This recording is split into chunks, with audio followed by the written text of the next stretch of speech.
స్త్రీ జాతకాధ్యాయం, జ్యోతిష బాల శిక్ష, ఫలదీపికలో ఇప్పుడు మనం ముఖ్యమైన అంశాలని మనం ప్రస్తావన చేద్దాం. సుతస్థే హరిస్త్రీగో హరిషు హిమగౌ చాల్పతనయా యమారార్కాం షర్క్షజే మదన సదనే సమయభగ సుఖే పాపైర్యుక్తే భవతి కులట మందకుజయోర్గృహంశే లగ్నేందు భృగురవిచ పుంస్యలభిత. ఇక్కడ ఒక అంశాన్ని ప్రస్తావన చేస్తూ ఈయన చేసిన పని ఏంటంటే, చంద్రుడు వృశ్చిక కన్యా వృషభ రాశుల్లో ఎందు ఉండి ఆ రాశులు పంచమం అయితే, అంటే ఎప్పుడవుతాయి, వృశ్చికం పంచమం అవ్వాలి అంటే కనుక కర్కాటక లగ్నం అయి ఉండాలి. కర్కాటక లగ్నంలో జన్మ అవ్వాలి, వృశ్చికంలో చంద్రుడు ఉండాలి. కన్యా వృషభ లగ్నం అవ్వాలి, జన్మలగ్నం కన్యా రాశి అయి ఉండాలి. వృషభ రాశి అన్నాడు అంటే మకర లగ్నం వాళ్ళకి వృషభ రాశి అయినప్పుడు, మకర లగ్నం జన్మలగ్నం ఇది అయినప్పుడు ఈ విధంగా బ్యాలెన్స్ చేసి వీళ్ళ ద్వారా ఫలితాలు చెప్తూ, అలా పుట్టిన సందర్భంలో ఆ సంతతికి, అటువంటి స్త్రీకి స్వల్ప సంతతి కలిగే అవకాశం ఉందయ్యా అని నిర్ణయం చేసుకుంటూ వచ్చాడు. అలాగే మరి సప్తమం కానీ సప్తమ నవాంశ కానీ శని కుజ రవి సంబంధం అయితే కనుక ఆమెకి ఇప్పుడు ఈ గైనిక్ సంబంధమైనటువంటి ఇబ్బందులు వచ్చే అవకాశం బాగా గోచరిస్తోంది అనేటువంటి అంశాన్ని ప్రస్తావన తీసుకొచ్చాడు. యమారార్కాం షర్క్షే మదన సదనే సామయభగ అనేటువంటి అంశాన్ని ప్రస్తావన చేస్తూ, మీరు పెళ్ళిళ్ళ జాతకాలు చెప్తూ ఉంటారు.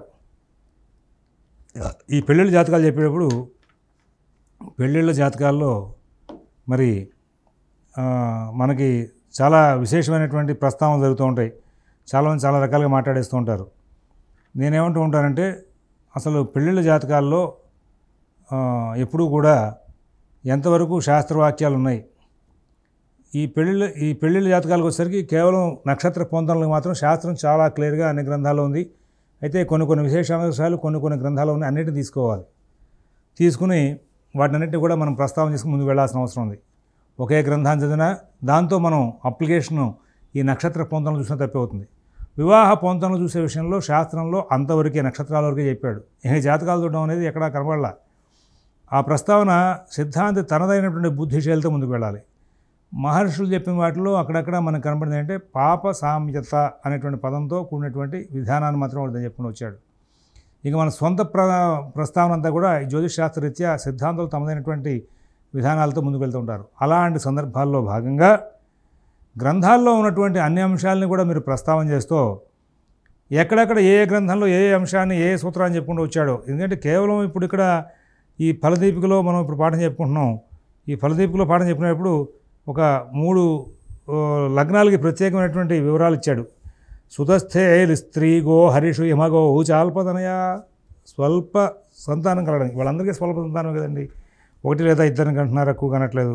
కాబట్టి అట్లాంటి వాటిని మనం తీసుకుంటూ ముందుకు వెళ్ళాలి అంటే కనుక కొంచెం మనం ప్రత్యేకమైనటువంటి స్టడీ చేయాల్సినటువంటి అవసరాలు ఎక్కువగా గోచరిస్తూ ఉన్నాయి.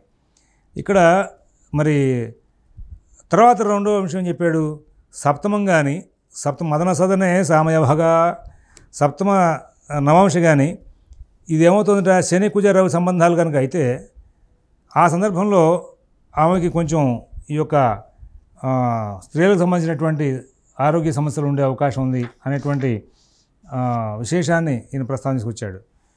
ఇక్కడ మరి దాని ప్రత్యేకమైనటువంటి అంశాన్ని ప్రస్తావన తీసుకొచ్చాడు అంటే దీన్ని మనం పరిధిలో తీసుకుని దీని మీద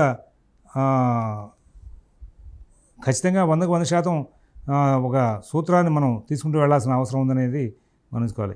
అలాగే మరి ఆ తర్వాత ఇంకేం చెప్పుకుంటూ వచ్చాడంటే, పాపగ్రహం చతుర్థంలో ఉన్న సుఖే పాపైర్యుక్తే సుఖే పాపైర్యుక్తే భవతి కులట మందకుజయో గృహంశే లగ్నేందు భృగురపచ పుంస్యలభిత. అలాగే పాపగ్రహాలు చతుర్థంలో ఉన్న లగ్నము చంద్రుడు శుక్రుడు ముగ్గురు కూడా గృహంశే లగ్నేందు భృగురపిచ కుజశని రాశుల్లో కనుక ఉంటే లేదా వారి నవాంశంలో ఉన్నా కానీ ఆమెకు మానసిక వ్యవస్థ కొంచెం తేడాగా ఉంటుంది అన్నట్టుగా చెప్పుకున్నాడు. చాంచల్యమైనటువంటి స్థితిని ఆయన ప్రస్తావన చేసుకుంటూ వచ్చాడు. ఇక్కడ మరి ఇతరమైనటువంటి గ్రహాలు కనుక బలంగా ఉండి శుభగ్రహాల యొక్క సంయోగం కూడా ఏర్పడినప్పుడు ఇక్కడ ఈ యొక్క అంశాలు ఏదైతే ప్రస్తావన చేసుకొచ్చాడో ఈయన, ఆ అంశాలకి సంబంధించిన ఫలితాంశాలు కొంచెం భిన్నంగా కనబడుతున్నాయనేటువంటి అంశాన్ని ఇతర గ్రంథకర్తలు ఇతర గ్రంథాల్లో పోల్చినటువంటి ఉన్నాయి. ఇక్కడే ఈ ఫలదీపులో మనం కొంచెం ముందు వెనకలు చూస్తే కనుక దానికి సంబంధంగా విశేషాలు కూడా కనబడతాయి. కారణం సప్తమ భావానికి కనుక శుభగ్రహాల యొక్క సంబంధం కనుక బాగా ఉంది అంటే కనుక ఆ స్త్రీ చాలా విశేషమైన లక్షణాలతో ఉంటుందని చెప్పుకుంటూ వచ్చాడు కదా ప్రారంభంలోనే. కాబట్టి ఇక్కడ మనం ఈ సప్తమ స్థానానికి శని కుజ శని రాసుల్లో ఉన్నా కానీ లగ్నము చంద్రుడు శుక్రుడు అనే మాట అయినా సరే, మరి చతుర్థగ్రహ స్థానంలో మరి పాపగ్రహాలు ఉన్నా కానీ అనేటువంటి మాటని వీటన్నింటినీ కూడా వన్స్ ఒక శుభగ్రహం చూసినా శుభగ్రహం కలిసినా కానీ అటువంటి ఫలితం చెప్పడానికి వీలైనటువంటి అంశాన్ని కూడా మనం ఇదే గ్రంథంలో ఇతర అంశాలు ప్రస్తావన దగ్గర మనం కనుక్కుంటూ వచ్చాం. కాబట్టి ఇక్కడ వీటిని కొంచెం సునిశ్చితంగా పరిశీలించుకుంటూ ముందుకు వెళ్ళాల్సిన అవసరం ఉంది. శుభక్షేత్రాంశేస్తే శుభగ జగన్ మంగళవతి విధో సత్సంబంధే ప్యుదయ సుఖయో సాధ్యతి గుణ త్రికోణే సౌమ్యాశ్చేత్ సుఖసుత సంపద్గుణవతి బలో నాహ క్రూరాంశేత్ యది భవతి బంధ్యా మృతసుత. ఈ పాయింట్లన్నింటినీ కూడా ఎందుకు తెలుసుకుని స్టడీ చేయాల్సిన అవసరం ఉందంటే, పెళ్ళిళ్ళ జాతకాలలో మన వాళ్ళకి ఏది తోస్తే అది చెప్పేసి సంబంధాలని కన్ఫ్యూజ్ చేసేస్తున్నారు, ముందుకు వెళ్ళాలా వెళ్ళక్కలేదా అని. ఇంకా మాటలు చెప్పాలంటే అక్కడ రాసిపెట్టి ఉంది, వెళ్ళారు, రాసిపెట్టలేదు, వెళ్ళలేదని మనం కూడా వేదాంత ధోరణిలో మాట్లాడుకోవచ్చు. కానీ ఇక్కడ సిద్ధాంతంలో ఉన్నామే మనం, వేదాంతం కాదుగా ఇక్కడ చెప్పాల్సింది సిద్ధాంతమే. కాబట్టి శాస్త్రాన్ని శాస్త్రంగా అమలు చేయాలి. కాబట్టి మనం చెప్తున్న జ్యోతిషం మనం శాస్త్రాన్ని అనుష్ఠిస్తూ పర్టికులర్గా పద్ధతి ప్రకారం వెళ్తాం, అయితే తెలుసుకోవాల్సి ఉంది. సప్తమ రాశి కానీ సప్తమ నవంశ కానీ శుభగ్రహ సంబంధమైన అట్టి స్త్రీ అవయవ సౌష్ఠవంతో సౌందర్యవతి అదృష్టవంతురాలు అవుతుంది.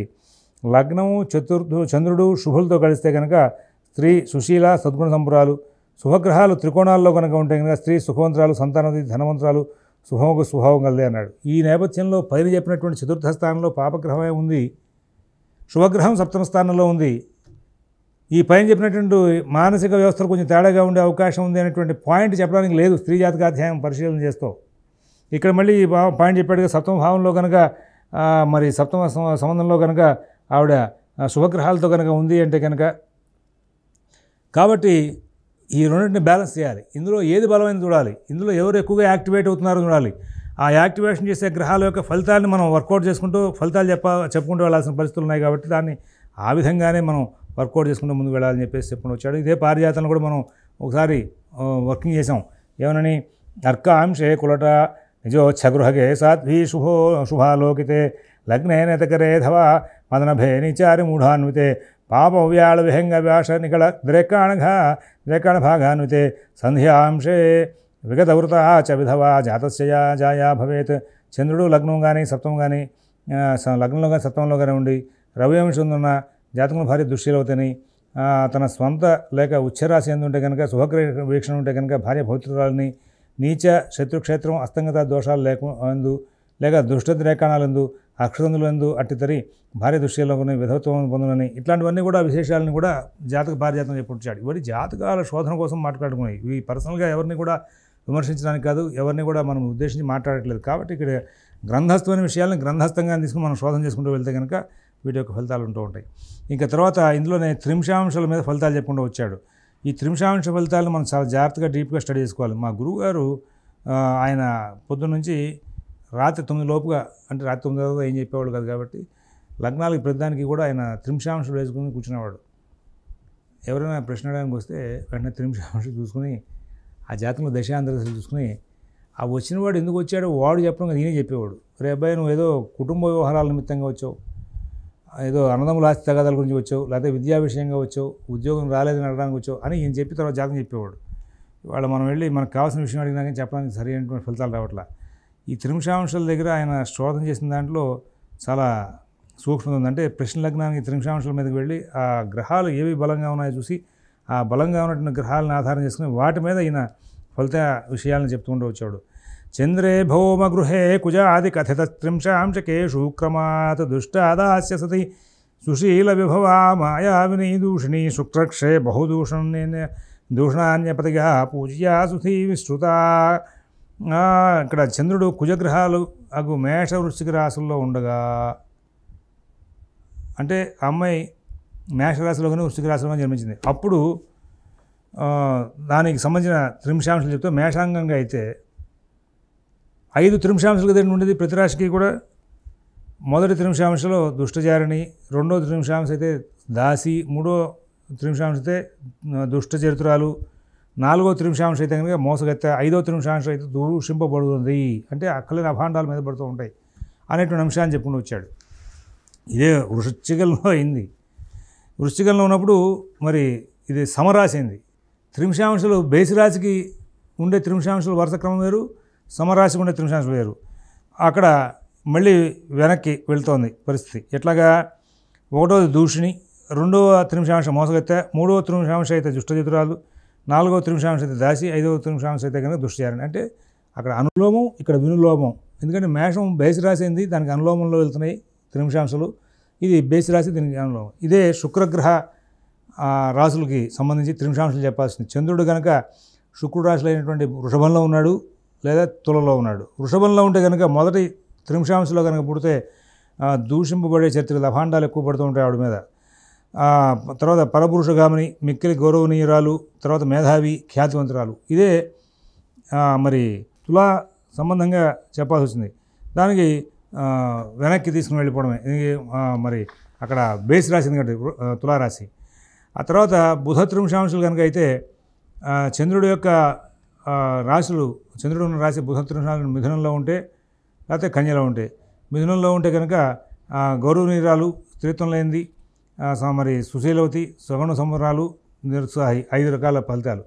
కన్యలో ఉన్నప్పుడు సమరాశి కదండి, సమత్రింశాంశాలు వెనక్కి వెళ్తాయి, మళ్ళీ దానికి తగ్గట్టుగా ఇది చూసుకోవడం. అలాగే కర్కాటకానికి వచ్చేసరికి మరి 5 త్రింశాంశాలు కూడా స్వార్థపరురాలు, భర్తను సంబంధి, బహు సద్గుణ సంపన్నురాలు, కళా నైపుణ్యం కలది, మరి పవిత్రాలు అని చెప్పి.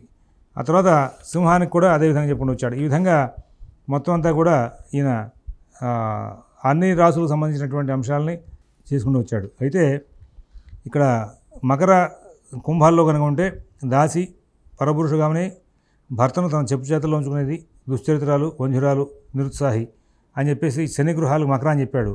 కుంభానికి మళ్ళీ విలోమంగా చెప్పుకోవాలి, సమరాశి కాబట్టి.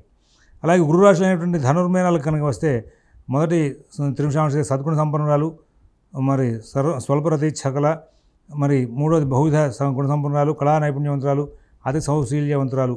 ఇది మళ్ళీ తర్వాత మీనానికి వచ్చేసరికి సమరాశింది కాబట్టి ఆ త్రింశాంశాలు వ్యత్యయంగా ఉంటాయి. కాబట్టి ఈ చంద్రుడి యొక్క రాశిని బేస్ చేసుకుని చెప్పాలి. లేదంటే కనుక శశిలగ్న సమాయుక్తై ఫలం త్రింశాంశకైరిదం బల వికల్పేన తయోరేపం చింతయదు.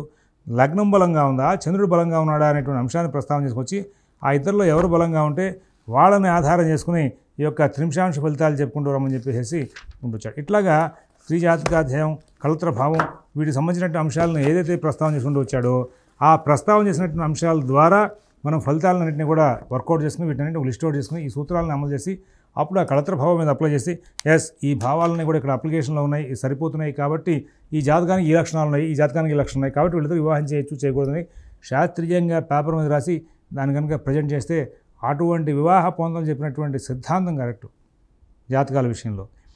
అట్లా కాకుండా నాకు అట్లా అనిపిస్తోంది, ఇట్లా అనిపిస్తుంది అంటూ ఏ విధమైన సూత్రం చెప్పకుండా ఏదో విధంగా ఊహ చేయకుండా ఏదో ఊహలతో చెప్పేటది అదని తప్పు అవుతాయి, గమనించుకుంటారని భాషిస్తూ స్వస్తి.